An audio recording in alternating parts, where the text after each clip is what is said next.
back to our Tech Talk series. I'm joined here today with Jeremy Saylor from our License Advisory Services team. Jeremy, welcome. Thank you, Kira. It's good to have you. So there's been a lot of buzz around SAP and Direct Access in the last couple of years and their new digital pricing model. And I understand SAP has developed a tool that measures transactions now through the SAP system. What does that mean necessarily for SAP licensees? So most clients probably look at that transaction measurement and think, why do I care? This, I have a named user metric with SAP engines. This transaction measurement doesn't impact me. But I think there's more than meets the eye to this transaction measurement. If I put on my SAP auditor hat, I can use that transaction measurement to compare against the licensed user counts and make a determination, is this a reasonable amount of transactions that those users can input over a given time period? And if it seems like it's an unreasonable count, that would be a red flag of indirect access. And then as an SAP auditor, I might want to do an enhanced audit and go in and take a look at actually what's going on in that system, where are all those transactions coming from, and make a determination, have they got the appropriate amount of licenses for all those different users? And at the end of the day, what might happen is SAP would say, hey, you've got way too many users, there's all these indirect access sources, you're either going to have to buy a bunch more users with a hefty license compliance bill, or you're going to have to move to this new digital pricing model.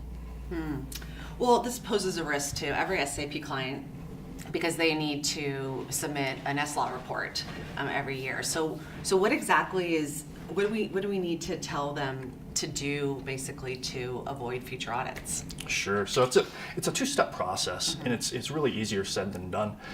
The first step is to perform a license usage analysis against your current entitlements. And SAP does have that SLA tool that clients can use and get an idea of their current usage. But really, it's just reporting back on how you've allocated your licenses. So it's not getting into a depth where you can determine, have I allocated these as efficiently as possible.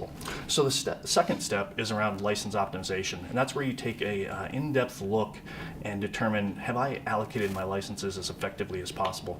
And in some cases, a software asset management tool might assist clients with that process. Now, the outcome of that license optimization, one, hopefully you're going to minimize your license compliance risk, but two, you can figure out how to free up some headroom for potential sources of indirect access. Well, it sounds like license optimization is a critical step to protection and compliance.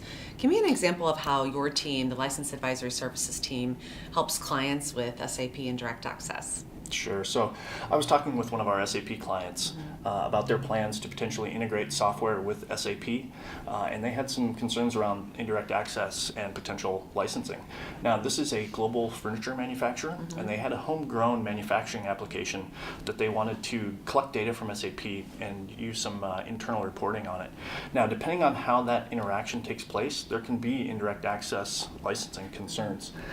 So we went through and talked with the client, understood their business requirements, and in that process, we discovered that access to real-time SAP data was not a big priority. And that was a critical piece of information for us because it allowed us to leverage SAP's policy on indirect static read. Now, indirect static read is a policy where SAP is essentially blessed read-only access to SAP data that does not require an SAP license. They have some very strict guidelines around this. For example, the SAP licensed user needs to create the batch job that sends the data down to a third-party database or spreadsheet. And then again, it has to be read-only access to that data. So there's some very strict guidelines. I encourage everyone to review SAP's documentation on that. But that's what we did with the client. We pointed them to this documentation, this methodology, and it allowed them to complete that business requirement, get that data over there, and not have the concern around the additional licensing for SAP. Well, very tricky. Sounds like lots of requirements.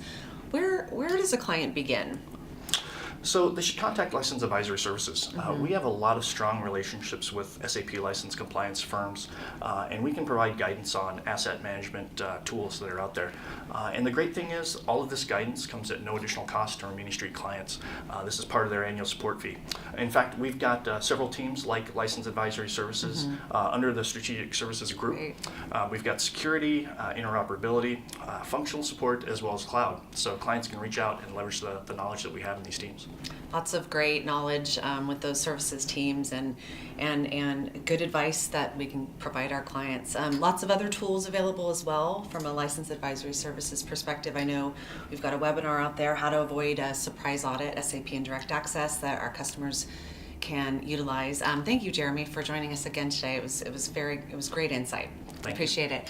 And for more information, go to our website, and you can access that webinar on 5 ways to avoid a surprise audit, SAP Indirect Access. If you need to get a hold of this team, you can go to las@riministreet.com. That's License Advisory Services at riministreet.com, or contact your account manager today.